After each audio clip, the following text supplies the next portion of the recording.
Hello everybody, welcome back to my new blog. তো Valentine's পরের দিনও যদি এরকম ব্রাউনি চকলেট গিফট পাওয়া যায় তো কেমন লাগে? অবভিয়াসলি খুবই ভালো লেগেছে আমার। Thank you for this gift. And তারপর হচ্ছে আমি সকালবেলা আমার সমস্ত স্নান টান কমপ্লিট করে, স্কিন কেয়ার কমপ্লিট করে হচ্ছে, আর যেহেতু এখনও ঠান্ডাটা এখনও যায়নি, এই জন্য এখনও এইসব ক্রিম, বডি লোশন এগুলো এখনও মোটামুটি মাখা চলছে আর কি। বাট আর কিছুদিন পর তো আর কিছুই চলবে না। আজকে হচ্ছে মহাশিবরাত্রি, তো আজকে তো সেরকম আমিষ কিছুই খাওয়া হবে না, আজকে নিরামিষ খাওয়া হবে। তাই জন্য হচ্ছে ভাত করলাম, বাট আমি কিন্তু আজকে ভাত খাবো না, আজকে হচ্ছে আমি ডালিয়া খাবো।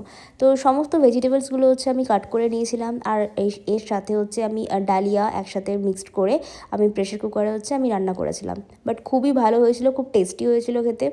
তো আমি তো এই ফার্স্ট টাইম হচ্ছে ডালিয়া, ফার্স্ট টাইম নয়, এর আগে আমি একবার ডালিয়া করেছিলাম, বাট এতটা এরকম ভালো হয়নি, এতটা ভালো করে আমি করিনি। তো এবারে মোটামুটি ভালোই হয়েছিল, সমস্ত ভেজিটেবলস দিয়ে এবারে করেছিলাম, এই ফার্স্ট টাইম করলাম।